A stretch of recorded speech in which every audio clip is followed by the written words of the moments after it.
Welcome back, everyone. For today's video, we are going to be taking a look at the fourth game of the World Chess Championship match being played between Liren from China and Jan Nepomniachtchi from Russia. Now, as you guys know, I did not do a recap of game 3, and there's a very simple reason for that.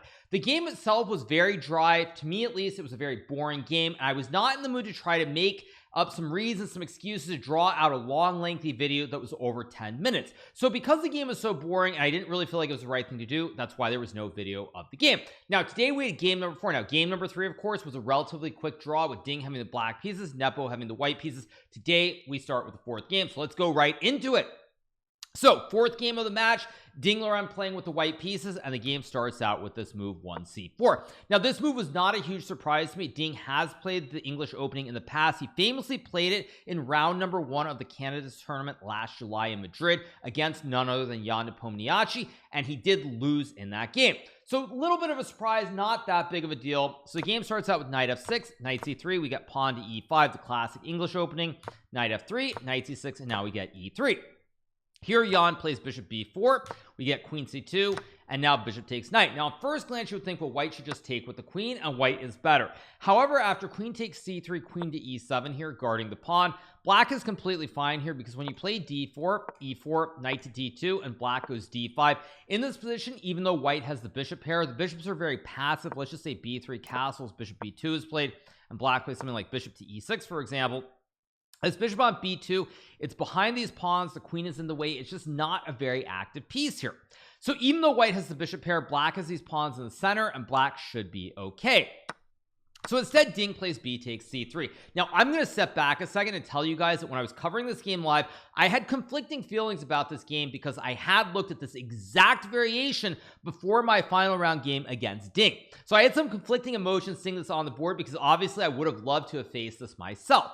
Anyway, game continues with d6, e4 played by Ding, castles, and now he plays bishop e2. Now, white has multiple options here after castles. White can play for bishop e2 and d4 like Ding did in the game. White can also try to play g3 and fianchetto the bishop to g2. Now, this is perhaps a little bit more common in the structure where white gets these double pawns. Normally, white tries to set up with the pawns on d3, e4, c4, and c3, and then at some point, let me just make some random moves. Later on, you play something like knight e1, you try to play f4 and open up scopes for these two bishops. However, in this game, Ding decides to play the move bishop e2 instead, and now Jan plays this move knight h5. Now, after d4, we get this move knight to f4, which is a very interesting choice. Now, I don't believe any questions about this move were asked in the press conference, but I do believe that at this point, Jan's mentality was trying to compare variations he had looked at over the last couple of months versus what happened in the game. Now, my personal opinion is that he had actually looked at this line with d3, knight to h5, bishop to e2, and knight to f4 here. And after bishop takes and pawn takes, the position is very, very balanced here. And in fact, white has nothing better to do here than play d4 now. But because white has played d2 to d3, you've simply lost an extra tempo. So when we get this move d4 and Jan plays knight to f4, it's very clear that he was definitely a little bit confused about the move order and the situation after takes. Now white has the pawn on d4 instead of d3, and white has this big white center, and white is for choice. Game continues with castles. We get queen to f6, rook fe1, rook fe8, bishop to d3, which is apparently not the best move here. The computer likes rook a d1, trying to play for either e5 or c5, and using either the open d file or the open e file to improve the position. Now, again, I'm not going to go into super long lines here, but it is worth noting that if black plays a move like b6, for example, white can go c5, d takes c5, e5, and let's just say black plays queen h6, and white gets a move like bishop c4.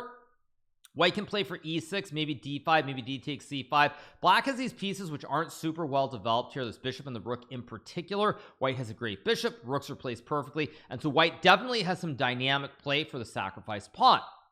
Instead, bishop to d3 is played, Nepo plays bishop g4, we get knight to d2 here, and now let's move knight a5. Now, the reasoning behind playing knight a5 is white has these hanging double isolated pawns on c4 and c3. Now, if we go back to the opening, I'm just going to show one sideline here in the Nimzo Indian. There is this one line in the Nimzo Indian where white basically plays e3, bishop d3, castles, knight e2, and white again has a similar structure with these pawns here on e3, d4, c3, and c4. And one of the most common ways of playing against these hanging double pawns here is to play knight a5 and follow it up with a move like b6 and bishop a6 to go after this weakness on c4.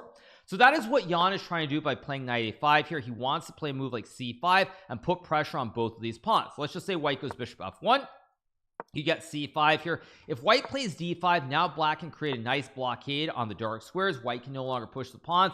Long term, this pawn on c4 can be a slight weakness as well. Black again has ideas like, let's just say bishop c8 and then something like b6 and bishop a6 to put pressure on the pawn on c4.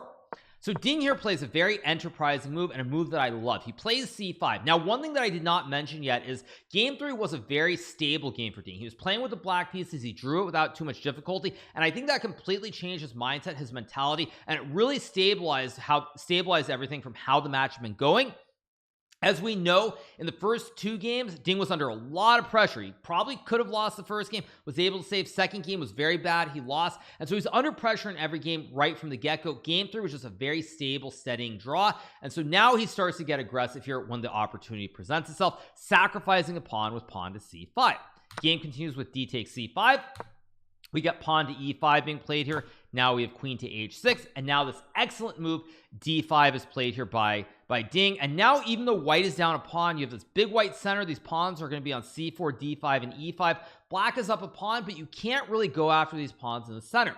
If you play a move like c6, for example, white can now play d6, and with these protected pawns here on e5 and d6, it really cramps black's position. Knight on the rim is very much out of the game. You can't really jump anywhere here, so white has more than enough compensation for the sacrificed pawn.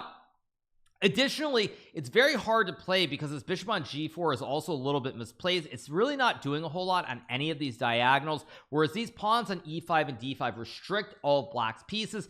Can't bring the knight back to the center of the board. You can't really attack the pawn on d5, and this is why the famous French player Philidor many moons ago, about 250 or maybe even 300 years ago, made this famous quote, which was called, "Pawns are the soul of the game of chess."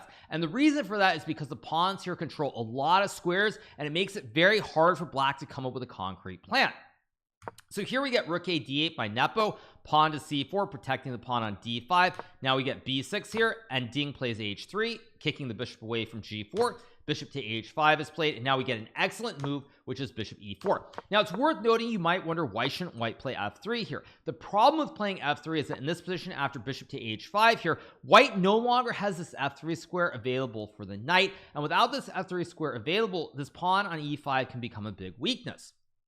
So as we see in the game, h3, bishop h5 is played. Ding plays bishop e4, an excellent move here. And what you'll notice is that now if black goes bishop g6, you can play knight to f3 to guard this pawn. In the other variation here, after f3, bishop h5, bishop e4, bishop g6, there's no knight f3 available, and say queen c3 and queen g5 is played. Black is a little bit better because you don't have knight f3 to protect the pawn. So h3, bishop h5, bishop e4, and now we get rook e7 from Jan. Very good move, by the way. At this point, I felt like Ding was maybe doing well. He's certainly time is even, but he's got this big center. But Jan uses his time, finds rook e7, comes up with a concrete idea to double stack the rooks on the e file. Really the best plan here, because you can't do a whole lot else. If you move the knight to b7, white has d6, fossilizing the knight and winning at least the pawn on c7, so you can't move the knight.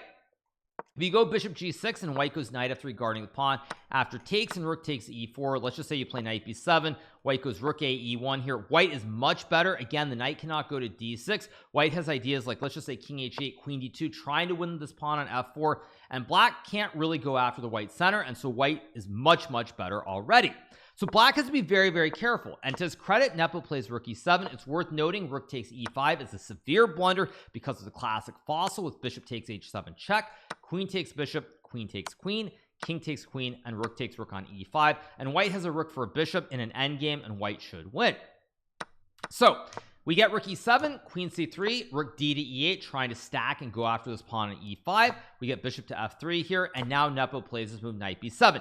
Now, one of the big critiques of Jan Nepomniachtchi over the years has been that at critical moments he moves a little bit too quickly. Now, around this point in the game, even though the computer thinks that black is relatively okay, Jan started to pick up the pace and move very quickly, and it was a clear sign that either he was very confident about his position or he was very nervous and unsure. Now, I don't know which one it was, but we will find out.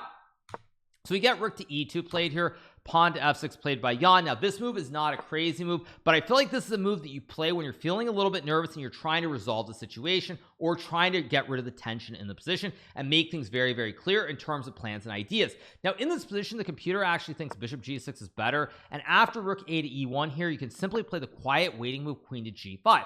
Now, very understandably, Jan did not want to go for this because it looks very scary. On first glance, there's d6, which looks like it creates a fossil.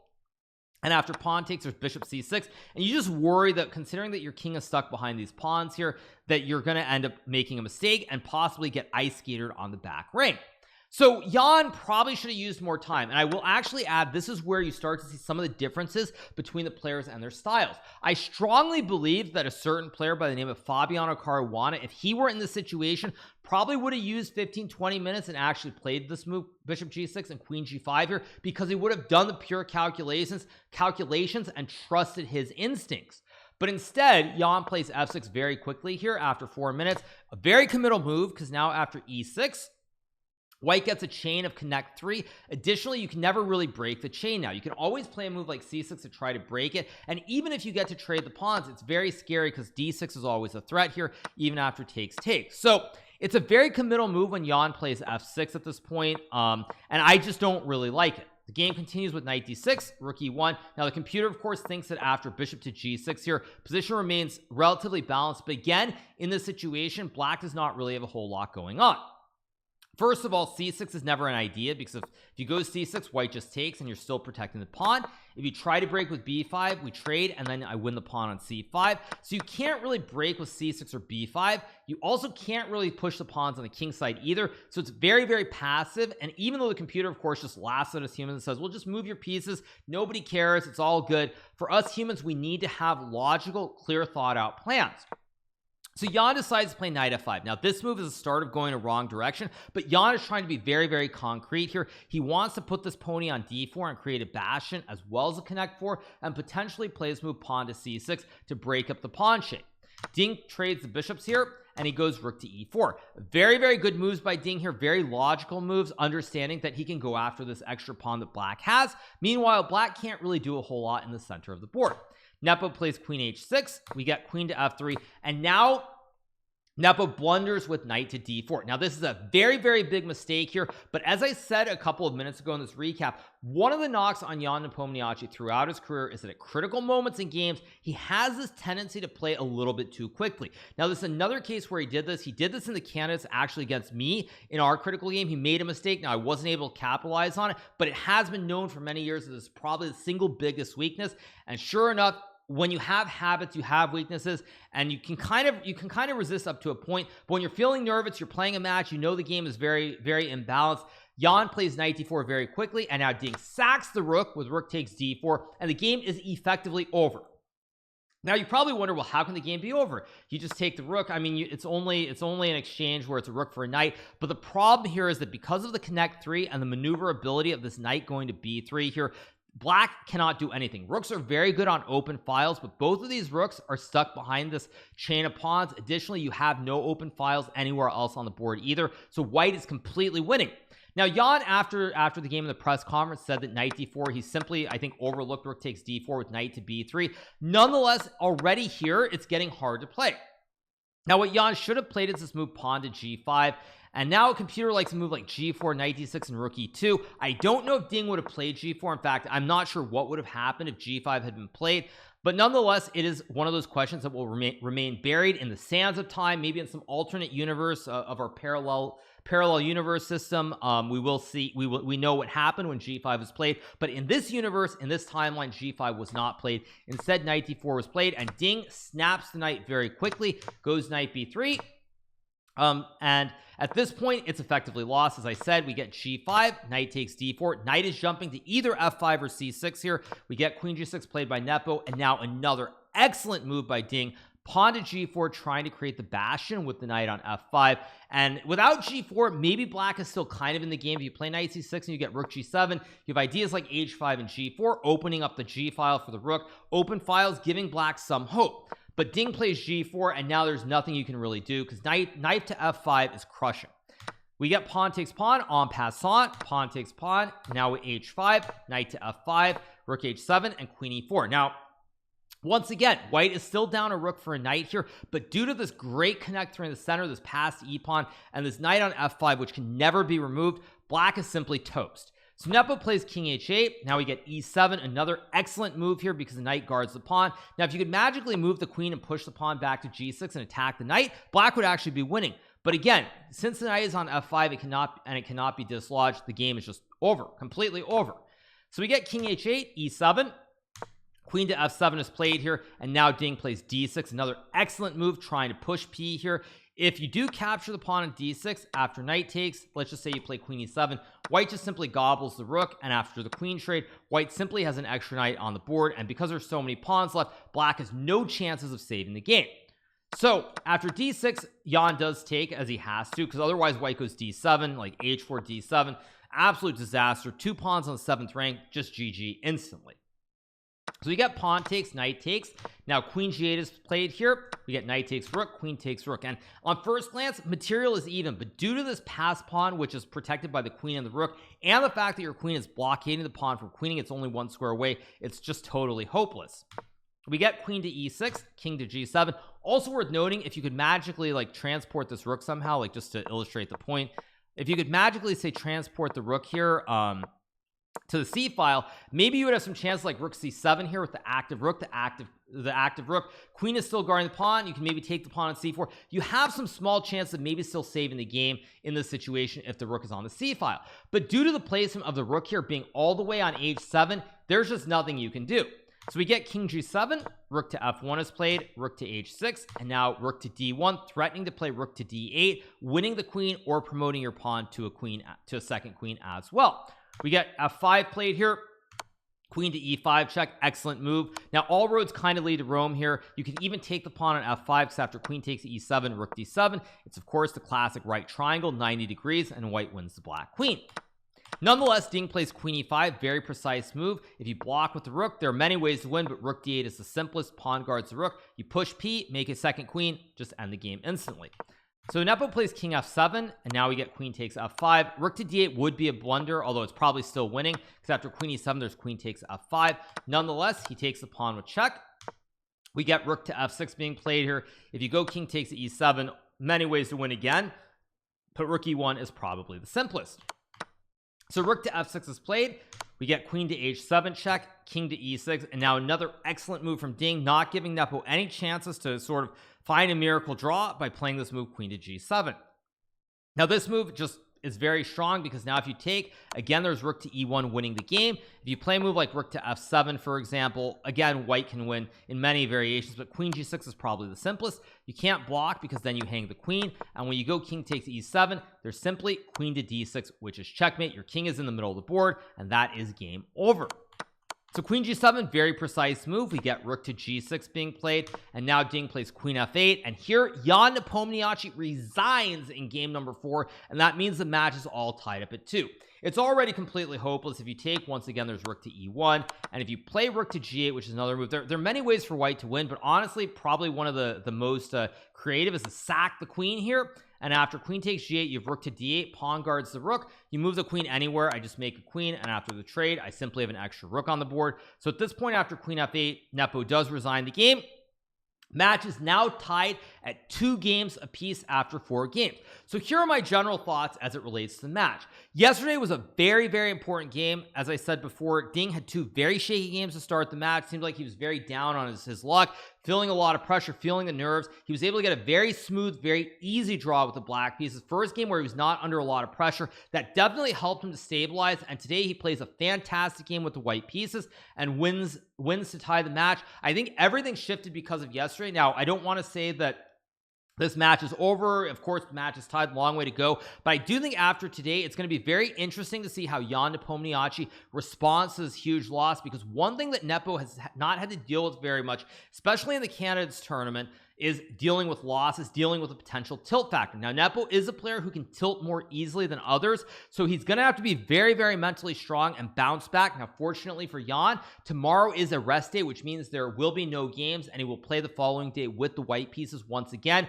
But at any rate, this is a huge victory for Ding. I think now he's played his way into the match. It's going to be very, very interesting to see how Nepo responds. Everything is on Nepo now to sort of figure it out, come back from this tough loss. But again, Nepo is a world-class player, very close to being the world champion in the past, and obviously his mettle will be tested, his nerves, pressure, everything else. Nonetheless, very exciting, very good for everybody who has been watching the recaps, everyone who's watching this match. Regardless of how you feel about Magnus not competing, we have a match, and that is what everybody wants at the end of the day. So I hope you guys have enjoyed this recap of the fourth game between Ding Liren and Jan Nepomniachtchi. I will try to continue doing recaps. If games are very boring and there isn't much to add, I probably won't just make a 20-minute recap simply for the sake of making it, but hopefully we have many more recaps to come from this great World Chess Championship match, which is being held in Kazakhstan. Once again, make sure to hit that subscribe button below, and we'll be back very soon with more great YouTube-only content. See you guys.